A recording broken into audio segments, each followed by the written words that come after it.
not only related to the refugee crisis in Greece and in Europe, but also some other very interesting projects. And then Francisca and Julian, two amazing people I've been lucky enough to meet almost 18 months ago in a refugee camp in Lesbos, let's say well-known, unfortunately, Moria refugee camp.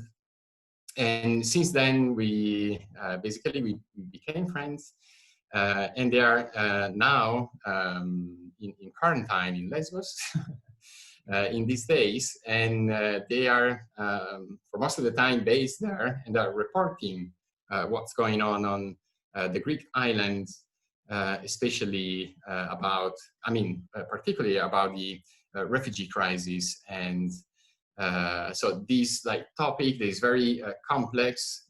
So tonight we are going to see together, thanks to their contribution, just probably a little piece, a little side of this complex global phenomena. So as you heard from the introduction of our guest, the main goal, my goal this evening is to, one hand, to raise some sort of awareness among all of you on what's going on the Greek islands, especially those, all these Greek islands that are close to the Turkish coast.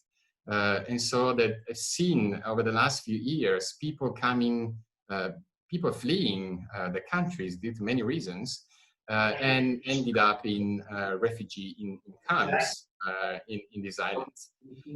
On the other hand, since this webinar, this conversation is organized by students of the university I work for, I'd also like to, thanks to Effie, Francisca, and Julian, to try to better understand the access to food for those living in refugee camps, their ways of coping to the lack of food, for instance, and how the civil society and also how NGOs responded to food security issues among the migrant population, involving also local communities. Well, you might be wondering why I'm doing this tonight. As you know, I'm a psychologist and I work at the Career Center of the university. But 18 months ago, instead of, I had basically some time off, and I decided not to have a proper holiday and to go to Greece and volunteering in an NGO in Lesbos. And well, I felt ashamed as a European.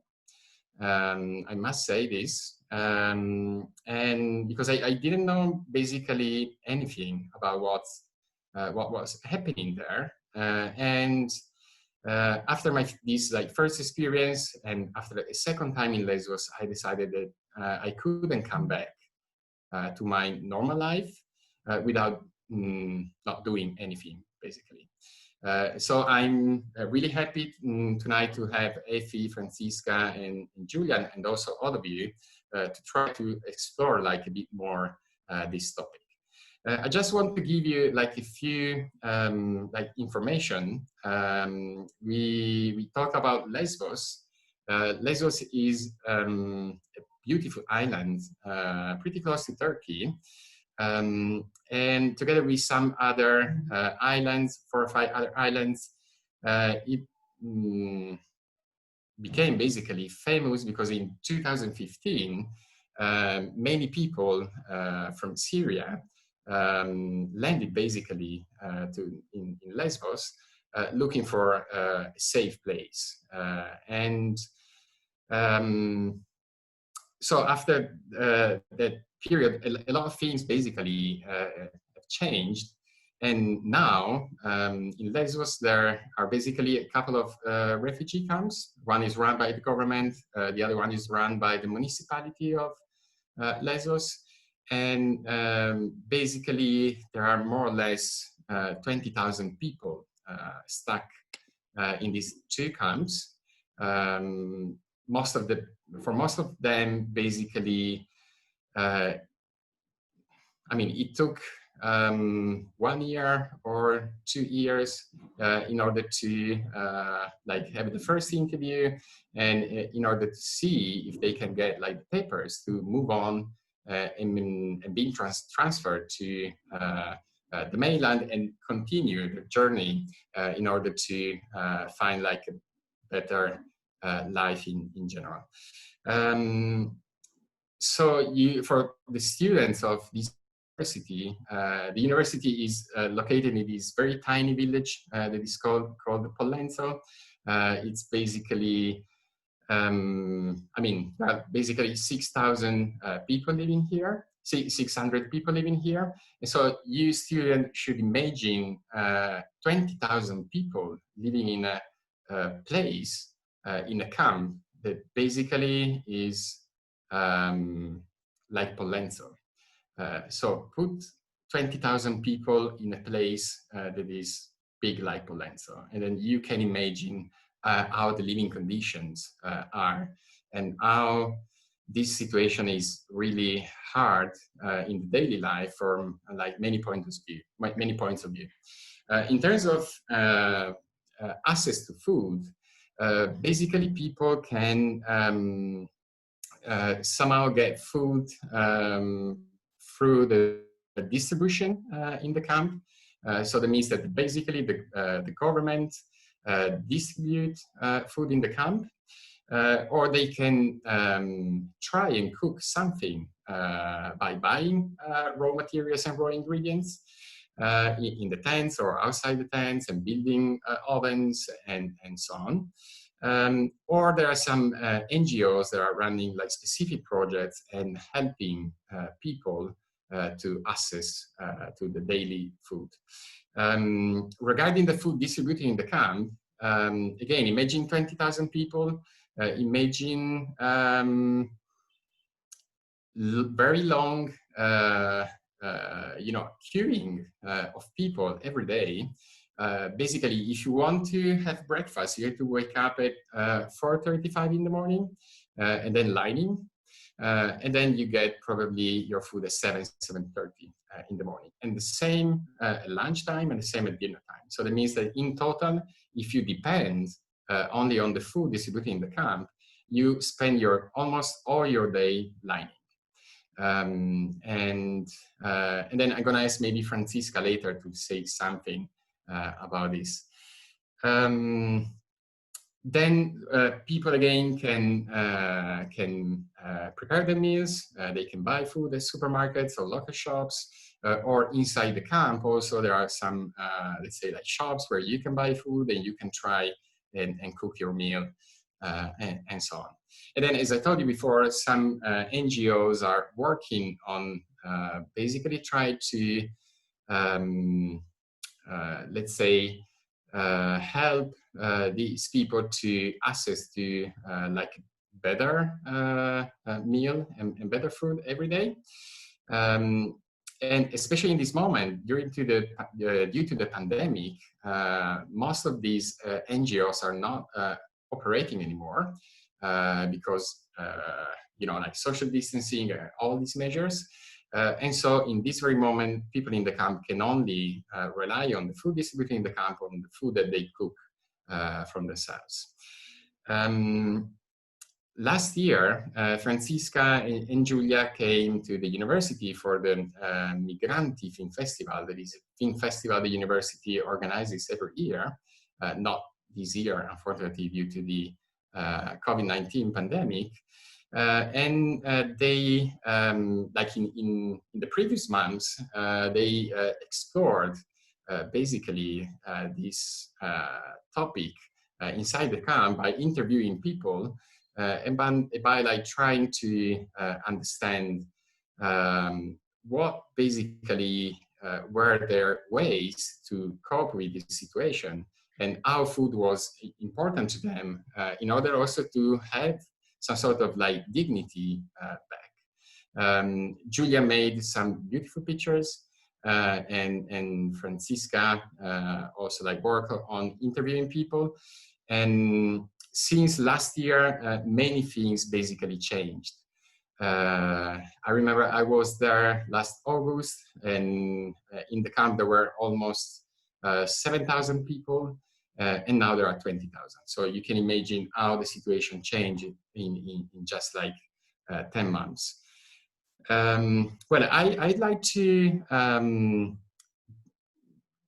Francisca, if you can maybe say something about what you're seeing, and since you're like in the field since like many years, maybe you can say something more about what you're seeing. And especially, I remember one time you told me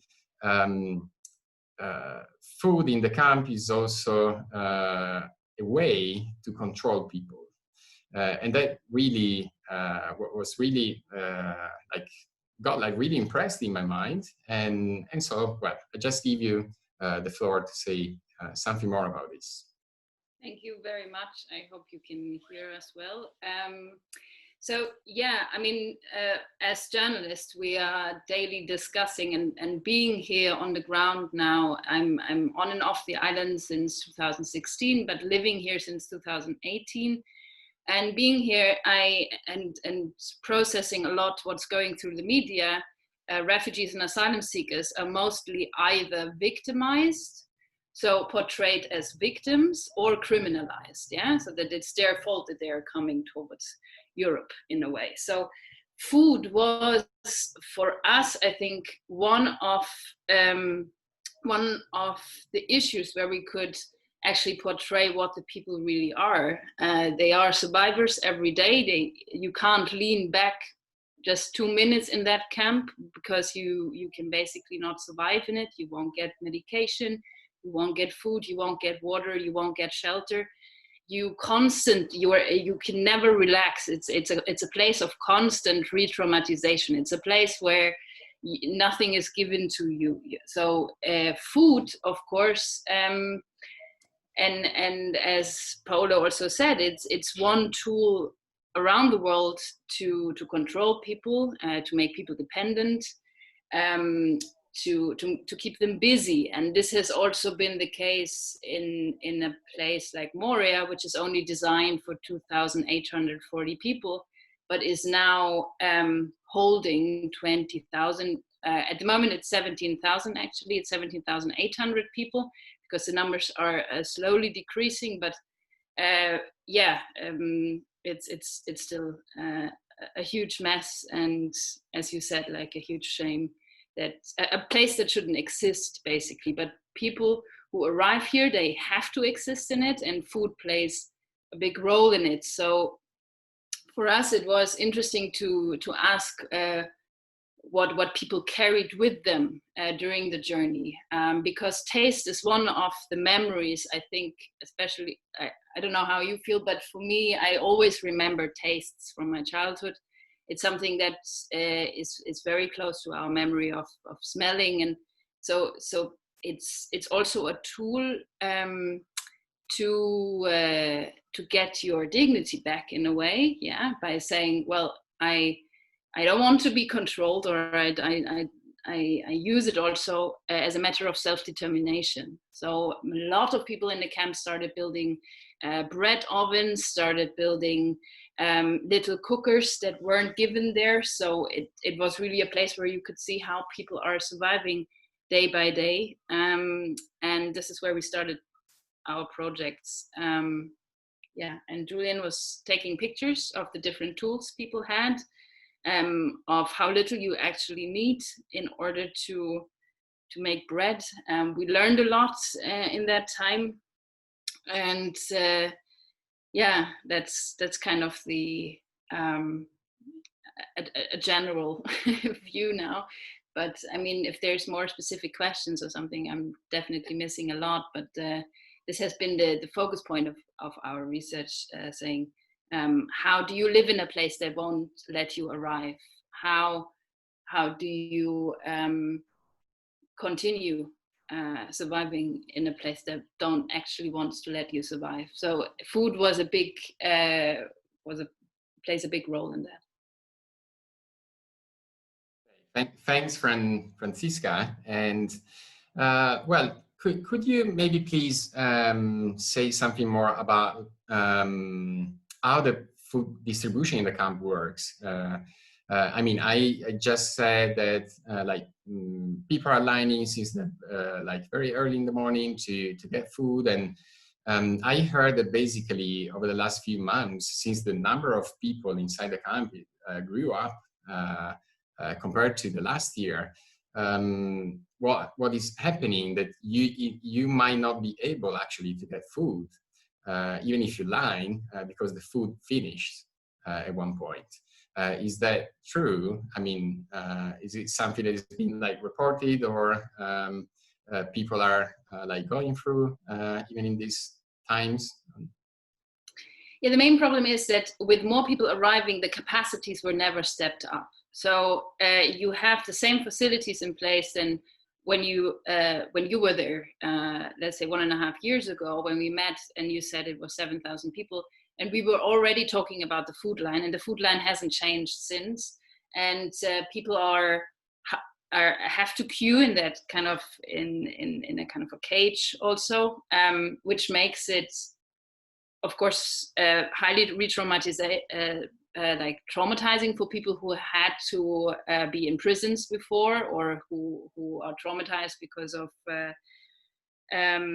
different forms of persecution. So many people would actually go without food for days after they arrived because they were scared to line up in that line. And then, as you said, like many times, not enough food is left, especially now. When, for example, there's a minor section, and the minor section gets last, and so there was a lot of food. Yeah, it was just empty, and then the miners had to go for 1 day without food. And then at the same time, it's a very degrading place, because you, of course, now in the times of Corona, you can't have any social distancing, but also for people with disabilities, for elderly, they can't queue there. It's a dangerous place. A lot of kids have broken arms in the last years, were reported, and I've seen myself that people were just cramped so much in it. Women can be sexually harassed there because it's so dense. It's a place that doesn't need to be in a way how it is now, because you could easily change it, but it's a portrayal of how there is no political will to change it, and it makes people lose any hope also, because it feels like an animal cage, yeah. And this hasn't changed; it just has increased tension. And yeah, what I hear, I mean, I haven't been now there in the last 7 weeks myself. I wasn't off the island, but I mean, this hasn't changed. It just gets worse and worse, I think.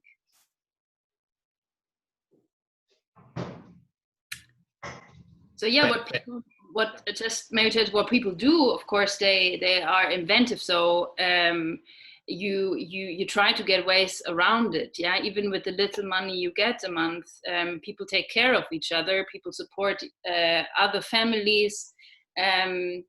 Some parents cook for the neighbor tents, make bread for others. There's also really a big form of solidarity there also. Food creates also a sense of belonging, and there's also a pride involved, because if I see some Somali men or women cooking their dishes, then it's also in a way that if you invite it in the tent, then it gives them dignity back, that they can actually invite someone, that they can host a person, a guest. And this is something that is taken away from people once you're kind of force fed and meant to queue for 8 hours a day. Yeah, I think that I mean, what you just said made me think about the first time me and Francisca met Julian in Lesbos, and it was in a tent inside the camp. We were like walking around, and at one point a couple of guys came and they say, well, would you like any tea or like pasta? Would you like to basically join us for lunch? And so we got basically into the tent, and there was already Julian there with them. And it was amazing, actually, that moment, because you could really feel that it was so important for these people to welcome someone in their tent, and to cook for them, and to share just a very like simple dish of pasta together, and share stories and share comments and so on. So what Francisca just said is one of the ways like people people living in the camp have to have this some sort of like dignity back. Also by like helping other families or other people living in the camp, or welcoming guests, and so on. So thanks so much, Francisca, for these comments and thoughts. And Effie, you've been living in Lesbos, I think since 2008 or even before. You can't hear you. Yes. Since 2001, I moved to Lesbos. 2001. Okay. So you're seeing like many changes. Sorry, I got a cold. You've seen many changes over the last almost like 20 years now. And I remember I listened to a podcast where you were speaking, and you said that actually people, I mean, in 2015, there was like this incredible number of people coming to Lesbos because they were fleeing basically Syria. But I remember you said like, actually, even the years before, there were still like people coming, and the situation was, I mean, it wasn't like now, of course, but there was like an influx of like people coming to Lesbos and so on.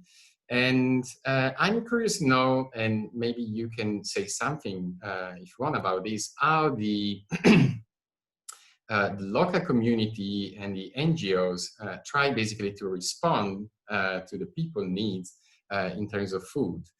I'm asking you this because all the students of this university I work for are really into food, and they see food as a lens through which basically interpret the word, and so it's kind of important to for us to better understand how the civil society reacted to that situation, and what you have done over the last few years.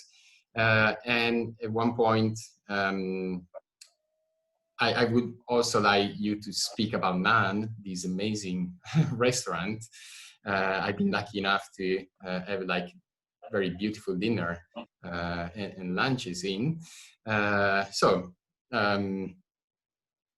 thanks for your words. Well, thank you for the introduction and then the invitation. Actually, food is a key point to all this solidarity work, but also it's a starting point, and it's a point that we need to think about a lot when we intervene through food. And I mean, when we started, for example, solidarity work back in the camp of Pikpa back in 2012, we were basically distributing food. We were going with food to the police station where people were detained to offer food. And it was the thing that possibly police would not reject. We were not doing a clearly political action. It was like a way to approach people with the basic needs. It was also the way for the local society, the local people in Lesbos, and I must tell you that back in 2012, because in Greece we had already the Greek financial crisis, we had Golden Dawn going to the parliament, very dark moments as well that remind me what is happening today. So we've been mobilizing people that they were very frightened with refugee arrivals back then, which had nothing to do with the today numbers, but they were like 100 people. And we were mobilizing people with to go and coming together, different groups, church, schools, bring food. And I remember, I mean, how the interaction was so important through food. I mean, cooking in your house, distributing food to the people, interacting, that was changing the picture of refugees, that they were threatening us. And also the people, they were feeling proud for what they were doing. Although it's not enough to feel like, okay, I'm distributing food, okay, some clothes. It's not enough, but still it was important at this point, instead of violence against refugees, to go with a plate that you cooked or a sweet in your house. That was in the streets. Later, Pikpa also became a place of food. People were coming with the kettles and distributing food, and that was like a miracle. But I insist that food is a kind of starting point, like it's very important because people survive through food, but I don't see it through these years so much on the survivor thing. It's a lot about safety, feeling safe. There is a lot of psychological things there. It's communication, is safety, is memories, as Francisca said. It's a lot about calm down this anxiety about what is going on, and you can see this in Moria. You cannot calm down this. You cannot overcome anxiety and stress under these conditions.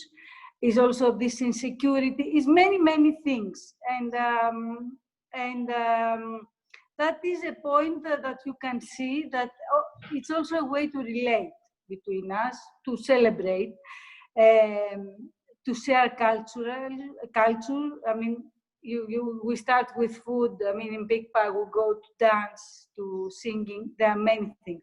I also understood that if you see food as food is not enough, because, for example, distributing food without dignity, without looking the other person to the eye, without respect, even if it's a simple food, is also very problematic.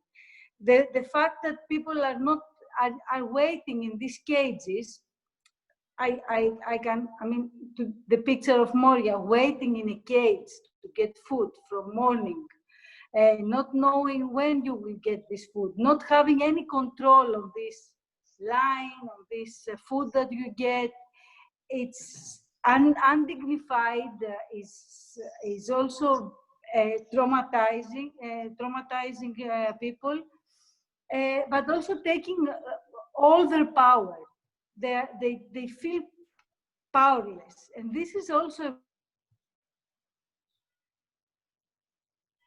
very people cooking in Moria, and I think that, I mean, we have decided in Pikpa for many years ago to distribute materials to cook, because this discussion about food becomes one of the most important things in their life, because they take away many important parts of his life. Food and surviving becomes the most important thing. So, even when we were distributing food, you have enough, you don't have enough, it's good, it's bad, it's tasty, but always there's a discussion and about food. All the problems are going to food. And I have experienced this a lot in Pikpa, because we had this fruit, no, I don't like this fruit. I mean, it becomes even when you give, I don't like. So we go to a direction like people, they get the ingredients, they decide about the ingredients, and they cook by themselves. Because all this discussion, I don't like this. No, it's not. Of course it's not. Food is very personal also. It's our personality. So you cannot just give a food and expect that, okay, everything is fine because I gave them something and they will survive. It's much more. Okay, there are things like connected also with medical needs. As Francisca said, there are people that they need different food, newborns, pregnant women that they cannot even stand in this line, or they don't have the food that is good. It's also connected with health and with the land, with everything. It's so central. Okay, so to go, because I can talk, I have many stories about food all these years. And personally, I don't like the distribution lines. I mean, I know we need to distribute food, but distribution lines, waiting in a line, I find it so undignified, and traumatizing. And I realized back in 2015, where we talk about thousands of people, not more today. I saw that when we were smiling to the people and connecting with them, it was a different story. I mean, just this communication with the line. Anyway, so back in before 2015, I mean, we started PICPA in 2012. We started talking even back in 2008. Already, we had a detention place for refugees. Some refugees were staying in the city, and the idea was how we come together, how we meet, how we interact. So we start discussing about this project of a restaurant that is a sharing of culture and sharing of food and ideas, and also bringing people together. That was the starting point. We went back to this idea in 2013, and then we started collecting money with people that supported to make the restaurant.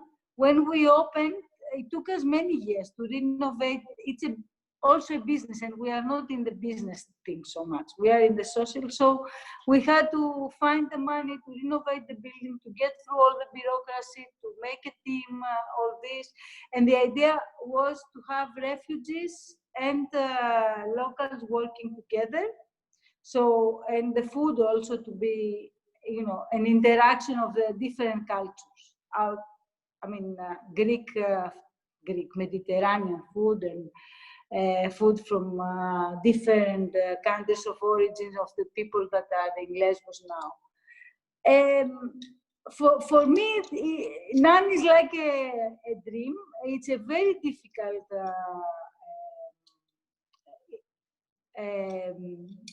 project. I don't like the word of project, but because it has many aspects that you have to face. It's a social business. You have to support the local people, but to have also to follow all this regulation, all these taxes problems, all this. I find it amazing that people in this difficult time, they come together, they work together, they get to know each other, and they communicate through food. I find it also very important that we had the idea and we tried to do, with COVID-19, it was stopped somehow, but we will continue, we will try to continue. That we invited local cooperatives and local producers to come and meet and discuss and interact with the people who were cooking and the staff of NAN. We've been bringing products, local products, and we try to combine different parts of this society. And I find it amazing how this can happen through food. At this time also, maybe it's again very, very important to find ways to support people with food, local and refugees, because this COVID crisis is extremely, creates many problems to the locals as well as the refugees in not only in the camp, but in the city. And of course, the idea of supporting people to work in a restaurant, to use their skills, to be in this kind of business,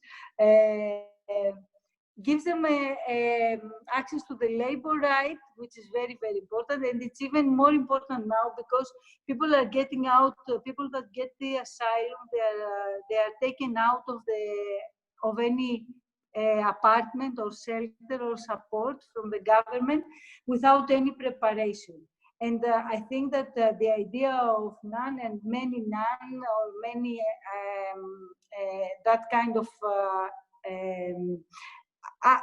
places of work, labor, and support of refugees is extremely important for their dignity, for getting their power back, but also for creating examples of coexistence in the society and creating together. Thanks so much, Effie. Well, now Nani's, let's say, closed due to the COVID-19 pandemic. It's like almost most of the restaurants in the world. And last time we spoke each other last week, you told me, well, we are actually in this very moment thinking of rethinking about Nan and about the projects in order to do maybe something different in the future.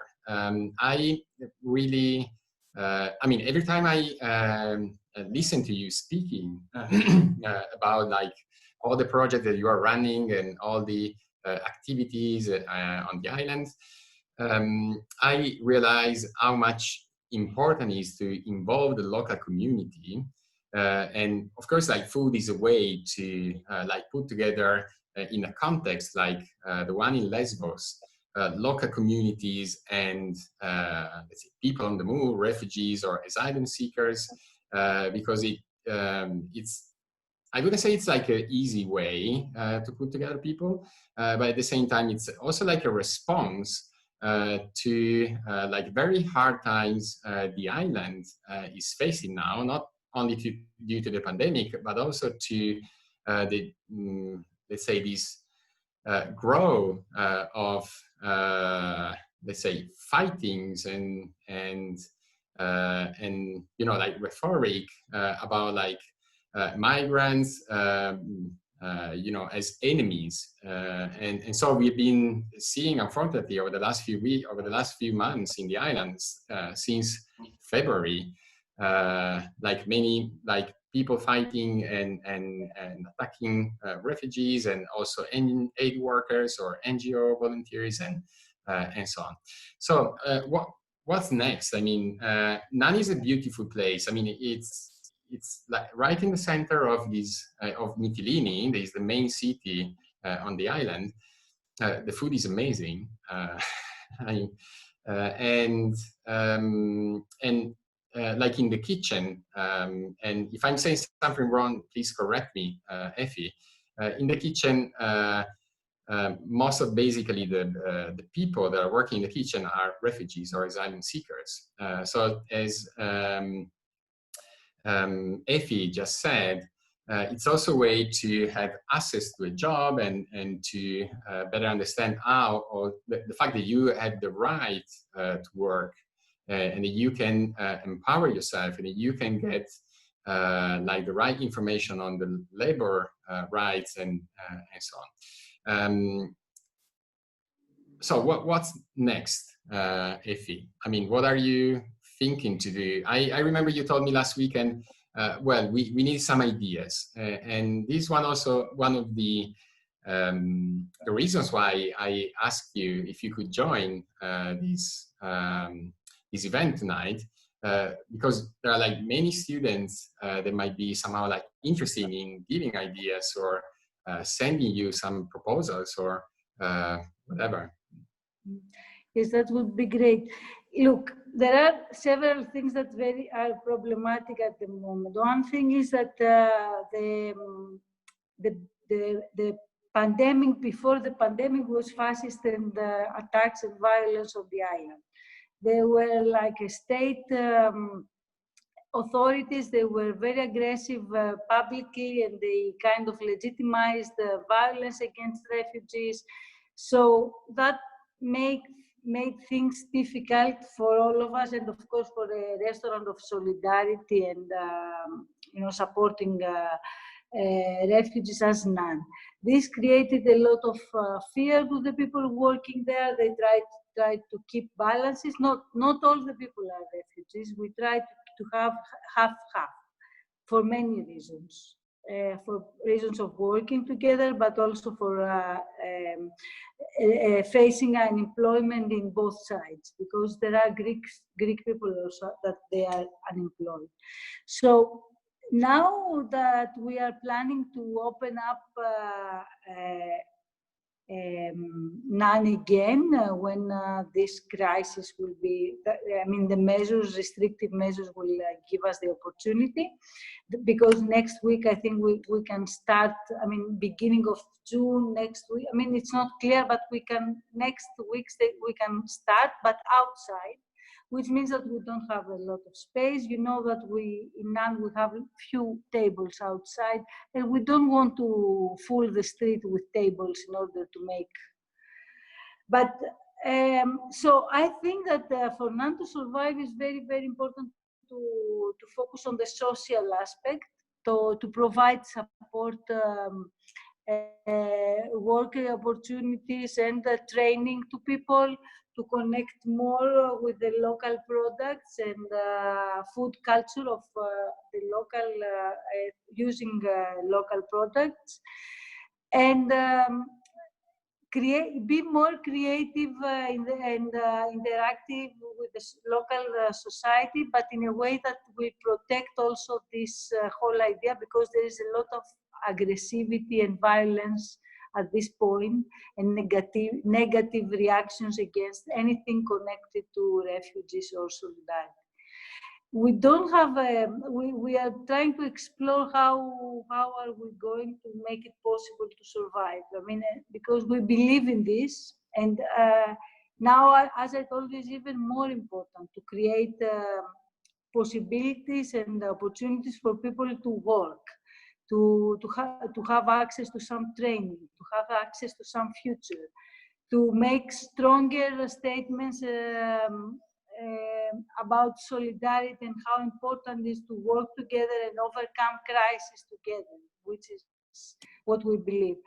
It's not easy, because we have many things that are against us, but we had all the time. It was never easy. So we just need I think we need support, and we need ideas, and we need people that they can support this, make it more creative, give creative ideas. And we have some plans but all the plans are, we have to try things. It's not easy, because we are going also from, this blind period of COVID-19 lockdown, that we didn't know what's next. We still don't know in Lesbos, for many reasons, what is the real picture, what is going to happen, how hard it will be to overcome racism and xenophobia, how the government is going to attack and target NGOs. There are many, many things that we have to assess and plan our steps very, very carefully. Okay, thanks, Effie. Thanks again. And well, it's 7:20. So do you have any, maybe we can open and try, let's say, and open some sort of like discussion. If you have any questions or comments.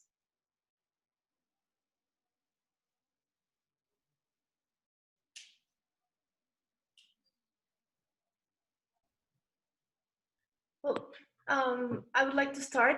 For me, it's fascinating, the work that you do. Like all of you, it's just super inspiring in so many ways. I have a question, and I think it goes for both of you. Like, how do you communicate to the rest of the world what's going on? Like, as journalists, what are your outcomes of doing what you do, and then how do you kind of engage the international community if you cannot engage the local community? Or like, how does that work in terms of stories and narratives and structures? So I think, yeah, that's a very good question. It's a very good question. I mean, I'm from Germany, so I'm focusing more on Germany's responsibility also as a EU member state, and how they actually fail and neglect systematically the local people here on the island, in Greece in general, but then of course also people looking for safety coming from Afghanistan, Somalia, Syria, and so on. And so if I'm focusing much more on German-speaking media. I'm writing personally for Swiss, Austrian, and German media. I'm a classical reporter. I'm trying to focus on the life stories of single people and follow them preferably for weeks or months, and then through that tell a story of the history we're living in now. Yeah, because I really believe that this is a moment in time that we can't choose to either stand up for it or not. It's the story of our time, and in a way this needs to be recorded and documented. In this talk, I wish we would have have people, of course, to talk about food, who are in the camps now, or who are daily experiencing and living it. And what I love about Nan, for example, also is that it's an open kitchen, so you can engage with people. You can it's a place where nobody is tucked away from, but it's open, it's colorful, and this I see many times also in Moria or on this island, from all kinds of people. And me as a journalist, I stand many times in Moria and think, what the hell am I doing here? Again and again, it's very much, sometimes I'm very much ashamed that everything has been written and nothing has been done, and I'm still here. And it's not always an easy feeling.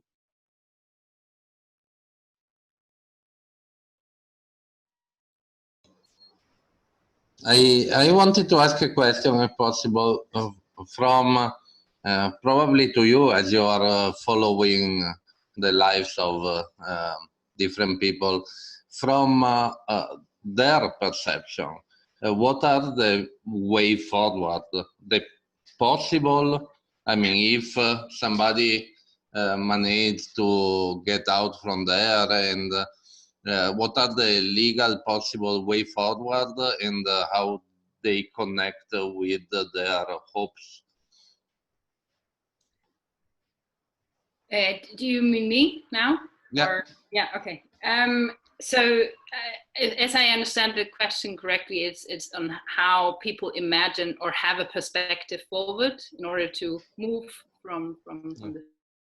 I think first of all, when people arrive here, that's many times what I see. There's a lot of misinformation, and there's a lot of information never given to people. So a lot of the time, people don't know about their rights, what's going to happen to them, how the next day will look like, or how the next week will look like. So people who arrive here are constantly in this loop of surviving again and looking for ways forward, of course, but all the ways are closed. So I just talked to a friend last week. She was a community leader in the camp, which means that every kind of ethnicity or nation in in Moria had a community leader, or sometimes has, which is communicating the problems of, let's say, the Afghan community to the camp administration on Friday meetings and so on. And so she has been in the job a few months ago.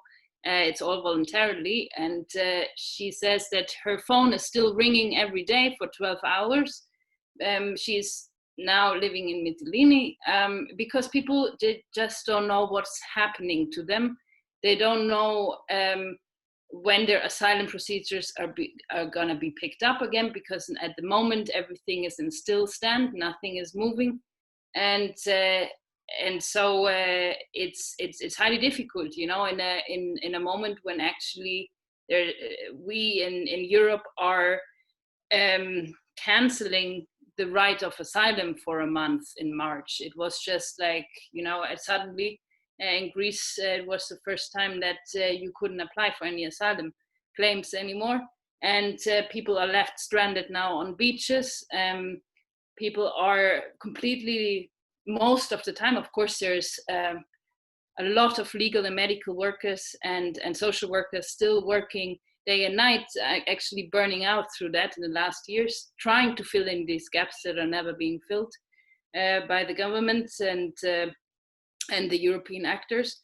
But at the moment, like people are just looking to survive really and know that there is no way forward and backward. And what Mariam, my friend, the community leader, was saying is that she feels stuck. Like nobody knows what's happening. There's no way forward. And even if some people are being moved, they are met with a lot of resentment and also the feeling that they are not wanted. Thank you very much. I think Charlotte had the question and she wrote it in the chat.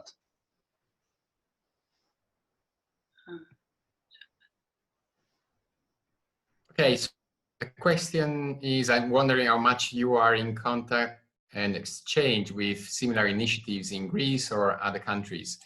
Charlotte, do you mean initiatives like non-restaurant? Yes. Okay. Yeah. Yes. So Effie, we can't hear you. Okay.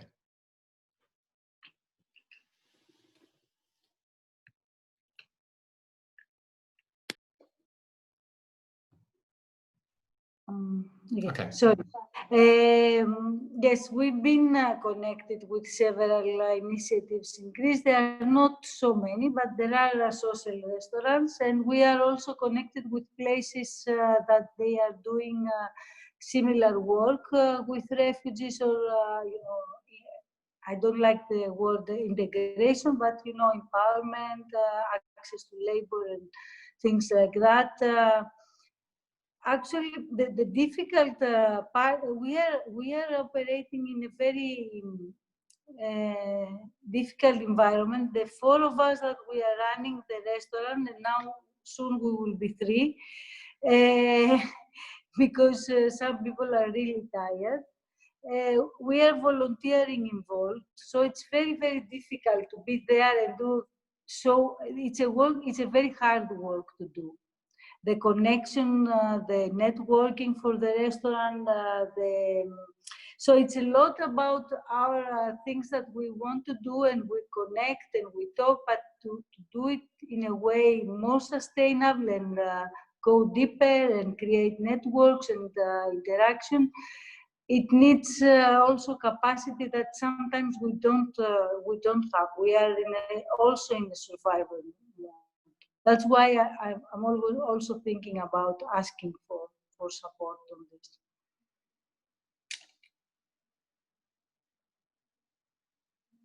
Yeah, I mean, the situation now, due to the pandemic and also like Effie and Francisca were talking also, about like these fightings and fascists on the island, or right-wing groups operating on the island. So when I went to Lesbos last time in August, it was kind of easy to go, and it's been like an amazing experience. The 2 times I've been there basically pushed me to ask for like a sabbatical at the university, and I planned actually to leave for 6 months and to be in Lesbos from the beginning of April, and then the COVID-19 came, and so I basically to suspend.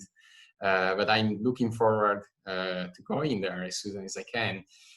So my invite to you students is to, first, if you need any further information, well, I made a presentation for this meeting tonight, so I'd be happy to share it with all of you. And you're going to find like contacts and how to contribute, what you can do if you want to help. by donating or by volunteering, even though in this very moment, as you may imagine, it's definitely not so easy to travel and to move to the island and volunteering because of many different things. And well, Effie and the NAN team needs help. So if you want to share with me or with Effie some ideas or whatever, just let me know. I mean, I'm more than happy to intermediate or to facilitate the communication. And I do think that we as university or as like you as a student body can somehow like make the difference in this situation. And so any, let's say, idea or any help would be like definitely appreciated by not only by Effie, but by all the people that are working with her and all the people that she has been able to involve over the last few years. I'm not sure if there's, oh no, okay. I have another question. Do you have any website or Facebook page or anything where we can see what you have been doing? And Facebook page, yes. We're working on the website since 2 years now. It's almost ready, but it's not on because nobody is taking the time only to work on this. We have prepared many things, but it's not operating for the moment. But we have the NAN restaurant page, and we can send you also a lot of materials. And we have more now. It took us 2 years to prepare also the budgeting, and because we are like a lot of in the social and the collective, but we are not very business wise active. So it took time also to do the food costing, the financial things. We have a legal entity, we have things in place, the accountant, but you know, to work more also the details of the structure. Yeah, it's difficult, and also there are.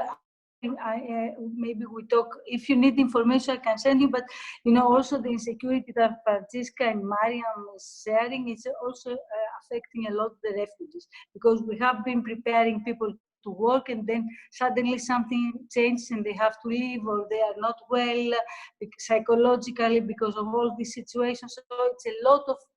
It's not so much the business thing. It's a lot of supporting the people because they live in a total insecurity, and you have to gradually support them to stand on their feet and trust, and it's difficult.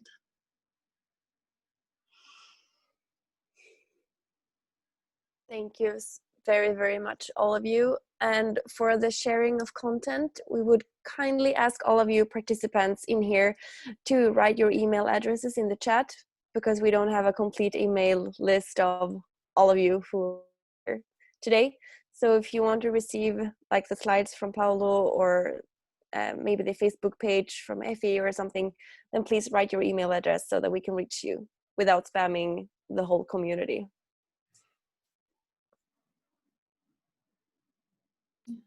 Thank you so much for the invitation. It was a great initiative. Yes, thank you very much for the invitation. Thank you very much for sharing this super, super, super important issues. And all the time, like for 1 hour, I've been listening, and also thinking, how is it possible that it's not shared? Like, why is not everybody in the whole world having such a feeling so bad about this? And it's so super neglected, and it's just unbelievable. So thank you very much for sharing. Thank you. Thank you. Have a good evening. Have a good evening, yes. You too, very much. Take care and stay safe. Something before leaving? Yep. Me? Yeah. You said me. Okay, sorry. Oh, well, I just want to, thanks, Effie again, and Francisca and Julian, and all of you who basically attended. What I can say, I mean, I'm going to share these some materials that I made for this event later, what I find like really important in this moment, since the whole world is talking about this pandemic. And as you said, basically this topic and the migration crisis is neglected at the moment because we are just talking about the virus and so on. One of the best things that you can do in this moment is, you know, like being informed.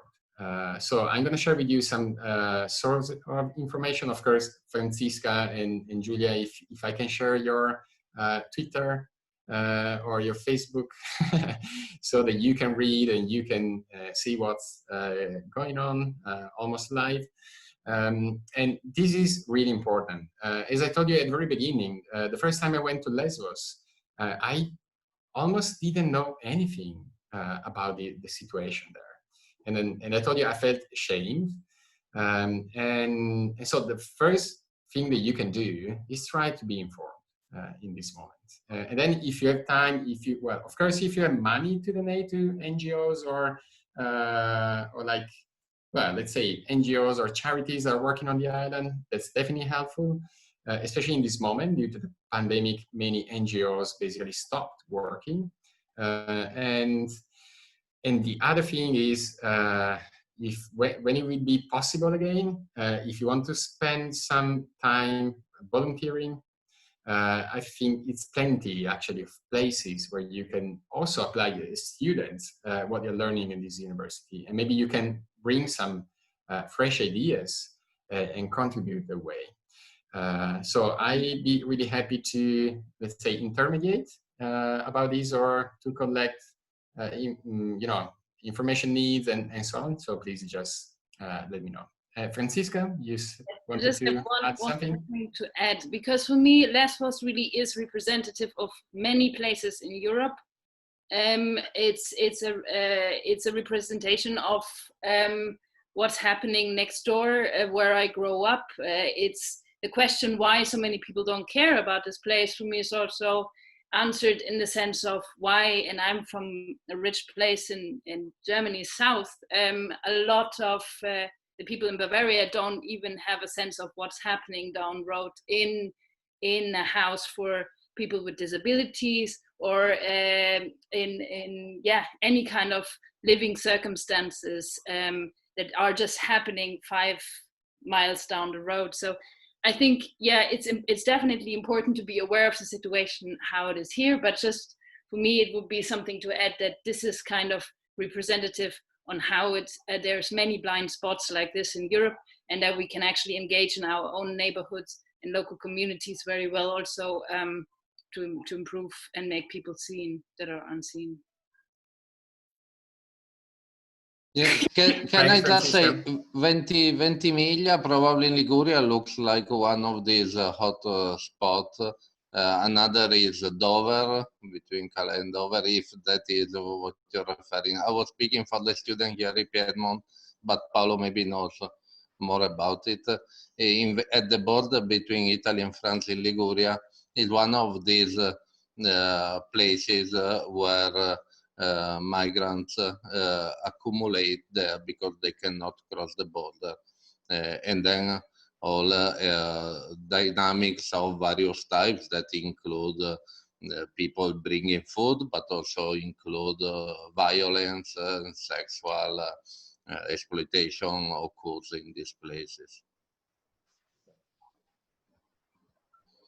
Yeah.